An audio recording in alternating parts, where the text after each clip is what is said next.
कर रहे हैं आपकी, यानी हमारे गुरु शिव प्रतीक्षा कर रहे हैं हमारी, हम सभी को आगे बढ़ना है। साहब श्री दीदी माँ के बताए हुए राजमार्ग पे चल के अपनी मंजिल, अपनी गंतव्य की ओर जाना है। मैं गणेश प्रसाद मधुबनी से आपका भाई, और आज फिर आपके बीच आया हूँ अपने शिव की बात कहने के लिए। कुछ ही दिन पहले दीदी बरखा आनंद की चर्चा हम सबों ने सुनी है। कोई तुम सा हो तब तो तेरी बात कहें, यानी कि पूरा संसार को शिव में बनाना है, उन्हें बताना है कि शिव मेरे गुरु है, आपके भी गुरु शिव हो सकते हैं। हम सभी के मन में शिव का संचरण एक हो, यानी हम सभी एक शिव को, एक जो परमात्मा शिव है, महेश्वर है, उन्हें अपना गुरु मानकर गुरु कार्य करते हुए आगे बढ़े, जन जन को बतावे कि शिव गुरु हैं। इन्हीं सब बातों को आगे लेकर दीदी बरखानंद आई थी चर्चा लेकर के, और उस महोत्सव में उनके श्रीमुख से ये सब बातें निकला। और क्या क्या बात बताई है दीदी, चलिए हम और आप साथ ही सुनते हैं। हरिनानंद जी ने अपने लिए सेवा तो किसी से ली नहीं इस जीवन में, इस शरीर में रहते हुए आज तक उन्होंने सेवा नहीं ली है लोगों से। कोई नहीं कह सकता कि जाकर उसने कभी पांव दबाए हो साहब के, कोई नहीं कह सकता कि उनका कपड़ा धोया है किसी ने, कभी नहीं। हाँ, उनके नाम में लोग दूसरों से करवाते हैं ये काम। साहब हरिनानंद जी के घर में मैंने खुद अपनी आंखों से कभी नहीं देखा कि किसी गुरु भाई गुरु बहन से काम करवाया जाता हो। वहाँ हम लोग खुद कर ले, लेकिन गुरु भाई गुरु बहनों को ये कहने का अधिकार साहब ने किसी को नहीं दिया। उन्होंने साफ कहा शिव के शिष्य को, शिव के शिष्यों का सम्मान करना होगा, और चाहे वो आज का शिव शिष्य हो या 30 साल पहले का शिव शिष्य हो, शिव की नज़र में वो बराबर है। यहाँ कोई बड़ा नहीं, कोई छोटा नहीं, कोई अमीर नहीं, कोई गरीब नहीं, शिव के शिष्य सब बराबर हैं। इसलिए अगर वरिष्ठ हैं तो आप सब हैं, अगर बड़े हैं तो आप सब हैं, और आप एक के पीछे हजारों लोग हैं। आने वाले समय में असंख्य लोग जो सामान्य हैं, अति सामान्य हैं, क्योंकि सामान्य से अति सामान्य लोगों ने ही महादेव के काम को आगे बढ़ाया है।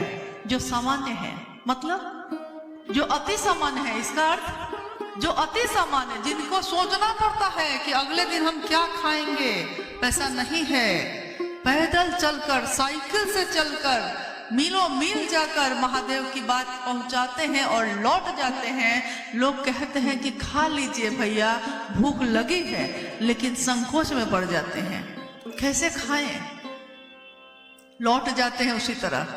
वैसे लोगों ने महादेव का काम को बढ़ाया है। महादेव क्षमा नहीं करेगा अगर उन लोगों को हम लोग खिलौना समझेंगे, क्योंकि ये शिव के शिष्य हैं, दिखते सामान्य हैं, साधारण है नहीं वो। जिस दिन उन्होंने अपने महादेव से पुकार लगा दी, पता नहीं हमारा क्या होगा।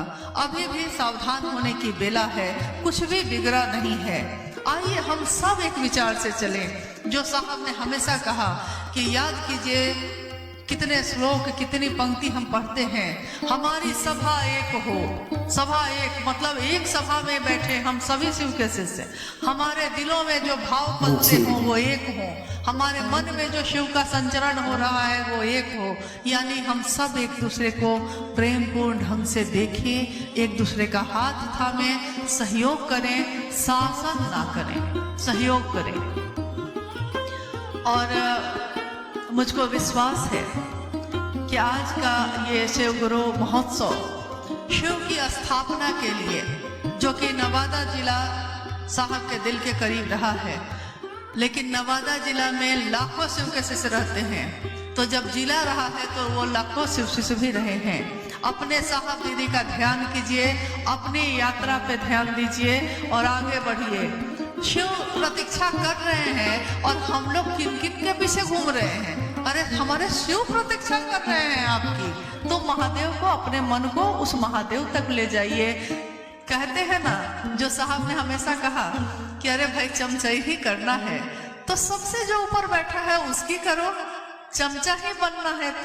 तो जैसे मैं खुद शिव तक तो अभी तक भी पहुंच पाई हूँ कि नहीं पता नहीं, लेकिन जितना ही साहब तक पहुंचा तो मुझको लगता था कि जो वो चाहे मैं वही करूं, बस उसके अलावा कुछ भी नहीं। तो अनुभव बैठे हैं, इन्होंने मेरा नाम रख दिया था बेलचा। एक होता है चम्मच जो छोटा सा सामान उठाता है, एक होता है चमचा जो उससे थोड़ा सा बड़ा होता है, और उससे भी बड़ा होता है बेलचा। तो बनना ही है तो बेलचा बनिए, चम्मच बनिए, चमचा बनिए, जो बनना है अपने गुरु शिव का बनिए और साहब दीदी का बनिए भाई। अरे कोई तुझसा हो तो तेरी बात करे, कोई तुझसा हो तब ना तेरी बात करे, लेकिन तुझसा तेरी दुनिया में तुझसा तो कोई मिला नहीं, तेरे सिवा तो कोई और मिला नहीं, तुझसे ज्यादा किसी ने मुझको चाहा नहीं, तुझसे ज्यादा किसी ने चाहा नहीं कि मैं शिव का शिष्य बन जाऊं। साहब हरिंद्रानंद जी ने साफ कहा, शिव का शिष्य और शिव को गुरु मानने वाले लोग यानी शिव के शिष्य, वो शिव शिष्य बने हैं कि नहीं बने हैं ये उसके और मेरे बीच का मामला है, ये किसी तीसरे का मामला नहीं है, इसलिए किसी को इसके बीच में आने की जरूरत नहीं है। मैंने अभी कहा हमको भय होना चाहिए बीच में आने से, हम किसी के बीच नहीं आ सकते।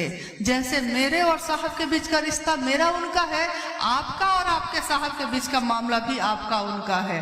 बात बाकी लोग मिलते हैं, सम्मान सबका कीजिए, अपमान किसी का मत करिए, प्यार सबको दीजिए, वो चाहे दे या ना दे, कोई गाली देता हो आप प्रेम दीजिए, क्योंकि शिव की शिष्यता गुलाब के फूलों की सुगंध की तरह है।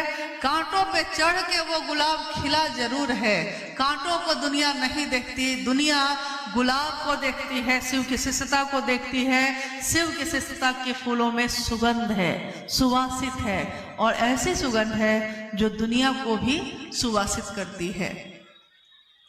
आप लोग बड़े कष्ट में बैठे और इतना सुंदर उपहार है मेरे लिए, आपके लिए क्या है मैं नहीं जानती, मैं आपको कुछ दे सकी कि नहीं जानती, आपने जो दिया है वो अमूल्य है और इस जीवन में इसका ऋण नहीं चुका सकेंगे। आप सभी के चरणों में प्रणाम। तो अभी आपने दीदी बरखानंद के श्रीमुख से शिव गुरु की बातें सुनी, और वो बातें किनकी थी? वो साहब श्री की बातें हैं।